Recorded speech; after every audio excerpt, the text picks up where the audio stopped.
Aimé Cyprien Olinga, vous avez été interpellé, je vous passe justement la parole, ce n'est pas forcément pour parler à monnaie, hein. Nous pouvons parler d'autre chose, et je vous amène justement sur un autre terrain. Je ne sais pas, on n'a peut-être pas une balance pour comparer toutes les jeunesses africaines, mais n'avez-vous pas au-delà de tout une impression qui s'en dégage? Il y a certaines jeunesses qui sont plus opérantes, plus dynamiques, plus engagées, ainsi de suite, et d'autres plus ou moins amorphes. Avant de répondre à votre question, je vais répondre à la préoccupation de Jama Fils, qui me connaît comme panafricaniste, convaincant et convaincu. Donc c'est un collègue. Sankariste. Évidemment, tout le monde sait que le PASTEF, le programme de changement panafricaniste et révolutionnaire anti-système, c'est exactement le même que le FDR au Cameroun. Nous le disons depuis longtemps. Ça veut dire que la démarche actuelle, le discours, l'idéologie que dégage le PASTEF à travers son programme qui a été adoubé par le peuple sénégalais, c'est celui que nous proposons aux Camerounais ici depuis presque 30 ans. C'est le même. Et justement, ceux qui ont vu même les affiches de mon parti, vous voyez que je fais publier sur les plateformes numériques au Cameroun depuis un certain temps les extraits, pas l'entièreté de notre programme, mais les extraits. Vous avez vu que nous avons publié il y a quelques mois les 100 premiers jours du FDR au pouvoir. Parmi les priorités, il y a la réforme monétaire. Elle est la première, la deuxième après la réforme des institutions.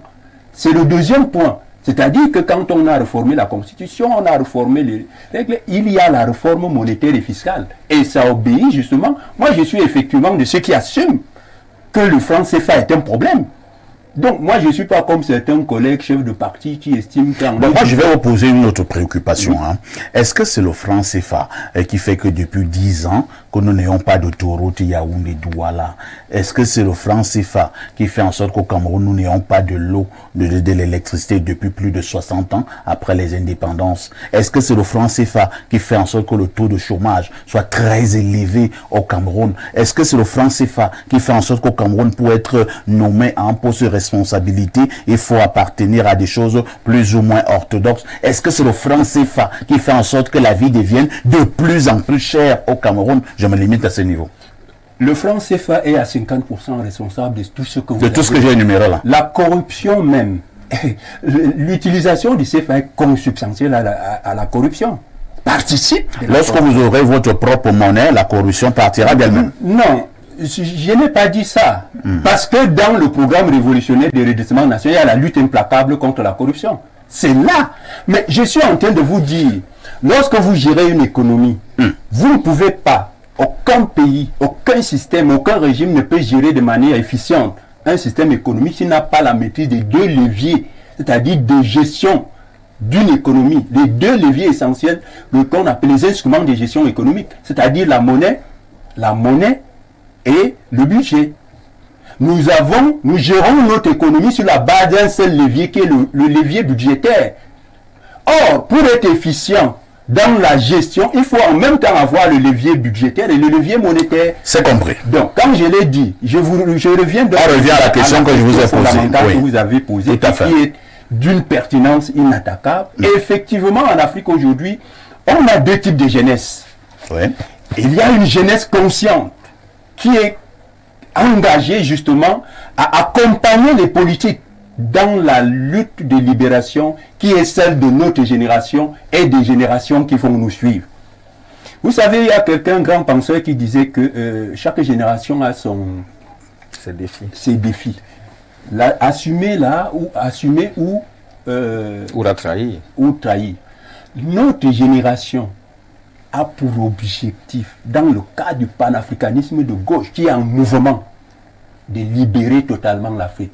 L'Afrique a été partiellement libérée. Nous sommes là pour parachever l'œuvre de libération de notre continent. Et nous avons besoin d'une jeunesse consciente. Malheureusement, comme on l'a dit, on a une jeunesse au Sénégal qui est engagée. Vous avez une jeunesse au Burkina Faso qui est très engagée. Vous avez une jeunesse au Mali qui est terriblement engagée. Vous avez une jeunesse au Niger qui a très bien compris les enjeux, qui est engagée. Au Sénégal, j'ai cité le Sénégal tantôt. Vous avez même en Côte d'Ivoire une jeunesse qui commence à prendre conscience et qui est engagée avec les blés goudés, comme je l'ai dit tantôt. Vous avez à côté de nous là, une génération au Tchad. Quand vous voyez le parti des transformateurs mobiliser des millions de personnes dans les rues à N'Djamena, et que vous voyez la tranche d'âge de 30, 40, 50 ans, et vous voyez juste femmes et adultes, vous comprenez qu'il y a des degrés d'engagement d'une jeunesse en Afrique qu'il va falloir travailler. Mais chez nous ici, on peut comprendre, quand vous avez donc une jeunesse un peuple qui boit, qui boit la bière à concurrence de 700 milliards.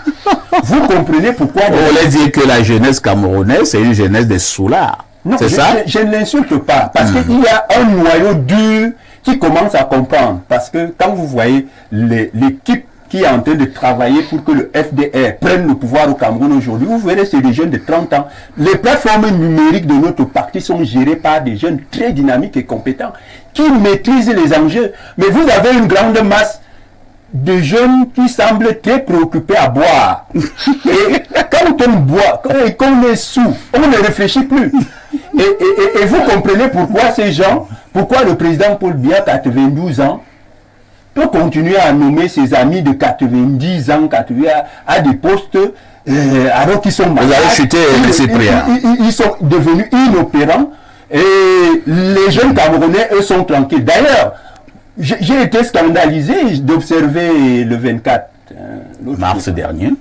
Vous voyez quand même des jeunes, parfois de notre génération, qui sont dans le parti au pouvoir, qui demandent au président Paul Biya de se représenter en 2025. C'est un scandale. C'était un véritable scandale. Si moi j'étais membre du RDPC, la cinquantaine sonnait comme je l'ai aujourd'hui, j'aurais dit au président de la République, Monsieur le Président, chers camarades, nous sommes maintenant prêts pour assumer les responsabilités. Mais quelle est cette jeunesse qui boit, qui est des vieux qui ont leur avenir derrière eux? Monsieur Cyprien, là nous sommes en politique. Vous savez quand même également que l'un des principes en politique laisse le choix à chaque citoyen d'avoir sa vision.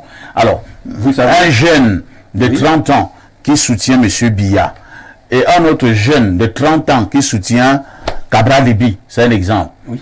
Est-ce qu'on doit tuer un ou les autres? Non, c'est pas ce que j'ai dit. J'ai dit qu'à l'intérieur d'un appareil politique comme celui du RDPC, il est curieux de constater que tous les jeunes de la base, personne n'est ambitieux. Et c'est ça le drame. C'est ce que je suis en train de dénoncer. Ça veut dire quoi? Ça veut dire que j'ai dit que si moi j'étais du RDPC, ce que je ne serai jamais, et j'ai même jamais rêvé. Mais jamais dit jamais, jamais. Hein. Jamais. Non, j'ai même jamais rêvé. J'ai jamais milité dans cette affaire-là, même depuis ma tendre jeunesse. C'est pour ça, moi, je suis né révolutionnaire. Je suis en train de dire que si j'étais à la place de ces jeunes de 30, 40, 50 ans du RDPC, je me serais positionné comme... C'est compris. Comme a dit comme Ateba Yéné en son temps, en disant... Moi-même, je peux diriger le RDPC. Moi-même, je peux être candidat du RDPC. Mais c'est curieux de constater que cette marmaille de jeunes que vous avez la personne est ambitieuse. Moi, je voudrais dire que j'ai une personne... Je vais chuter en disant que la jeunesse camerounaise vient d'avoir là, à travers ce qu'on a vu au Sénégal, l'exemple de ce que nous lui proposons depuis pratiquement 30 ans au FDR, qui est un parti panafricaniste et ami politique et idéologique du PASTEF. C'est ce que nous leur proposons. Bernardo Basson. Alors, Jean-Marie Djama, nous sortons progressivement de ce débat. Est-ce qu'il faut garder une lueur d'espoir sur cette jeunesse camerounaise par rapport à la chose politique? Je crois que... Le temps est-il arrivé? Dans mon propos d'entame, ici à cette émission, lorsque c'est arrivé, j'ai bien parlé d'espérance et d'espoir. Mais ma posture ne me permet pas toujours de parler du Cameroun. Oui. Parce que le Cameroun, c'est une chambre dans un château. Ouais. Tout à fait. Pourquoi ma vision est toujours un peu au-delà, toujours au-delà. La preuve en est d'ailleurs que même la problématique parle de la politique en Afrique, hein, et non au Cameroun. Il faut savoir que je dis que toute est une affaire d'esprit. Tant que l'esprit n'est pas prêt, rien ne bouge. Il ne faut pas que les gens essayent de rêver ou bien essayent d'être naïfs. Chaque État est une nation. Dans une nation, il y a un peuple. Et chaque peuple a un esprit. Il y a un esprit Cameroun. Il y a un esprit Sénégal. Il y a un esprit Tchad. Il y a un esprit Togo. Il faut que les gens le comprennent. Et par exemple, dans votre pays, le Cameroun, que vous connaissez mieux que moi, il peut sembler avoir des disparités d'entre les communautés. Mais lorsque vous allez essayer de vous élever, vous allez vous rendre compte que ce peuple-là a un même esprit. Il se comporte de la même manière. Et je vais vous donner une image. Lorsque vous regardez les équipes nationales des pays joués, prenez ces équipes nationales de 1970. Prenez le cas du Brésil, l'Allemagne, les Pays-Bas, la France, le Cameroun, l'Égypte, le Nigeria. Vous prenez les minimes, les cadets, les seniors, les équipes nationales seniors. Regardez le mouvement d'ensemble. Vous allez vous rendre compte que de génération en génération, il n'y a rien qui a changé, Bernardo. Ces gars ont les mêmes mouvements d'ensemble. Il suffira de jeter un coup d'œil si on enlève les tenues. Vous allez dire, ça ce sont les Allemands. Ça ce sont les Hollandais. Ça ce sont les Brésiliens. Ça ce sont les Nigérians. Ça ce sont les Égyptiens. Ça c'est les Marocains. Ça c'est les Camerounais. Pour revenir à quelque chose de fondamental, Dieu ne se trompe pas. Je dis encore que Dieu ne se trompe pas. Et aujourd'hui, lorsque vous regardez les mouvements agir, jaillir comme une sorte d'iceberg, vous allez vous rendre compte qu'ils suivent comme si c'était un lien de sang qu'ils suivaient. De tel peuple à tel peuple, de tel peuple à tel peuple, et c'est toujours des parentés. Permettez-moi, et là, je pense que les Camerounais auront un gros coup. J'en viens. Je suis sûr que la question Franck Biya va faire beaucoup de mal aux Camerounais. Non, nous ne parlons pas de ça. Non, nous ne parlons pas de ça. Vous ne comprenez pas la problématique. Nous parlons de la politique en Afrique. Vraiment, l'affaire Franck Biya, c'est quoi ici? Bernardo, tu vas me couper le fil de mes idées, s'il te plaît. Tu vas en parler tout à l'heure. Vous allez vous rendre compte que l'espoir est là. Et je suis en train de dire aux gens que reprenez la carte. Faites de la constatation avant les analyses, parce que l'analyse procède de la constatation. Prenez le Gabon ici à côté. Vous prenez la Centrafrique là à côté. Vous allez vous rendre compte que, comme je l'ai dit au cours d'un de mes plateaux habituels, où j'ai l'habitude, que le véritable problème de l'Afrique aujourd'hui, ou d'une certaine Afrique, c'est qu'elle a eu un bourreau. Et un bourreau unique. Mais regardez qui est en train de battre ce bourreau. Nous sommes au terme de ce programme en chute. Qui est en train de battre ce bourreau? C'est des pays couchés. Je ne dirai pas de bêtises. C'est-à-dire que les pays couchés, c'est-à-dire des pays qui n'ont plus rien à perdre. Où le peuple a faim. Le peuple n'a plus à manger. Le peuple n'a plus d'électricité. Le peuple n'a plus d'eau. Ce sont ces pays qui, sans canon, sont en train de battre la France. Et je puis dire aujourd'hui aux Africains que l'espoir est même beaucoup plus grand que ça. Est-ce que la principale bataille des Africains, c'est de battre la France? Effectivement. Est-ce qu'à ce niveau, vous n'avez pas lutté le combat? Si vous vous mettez en 2024, vous, panafricanistes, vous dites que notre principal combat, c'est de battre la France. Laissez-moi finir.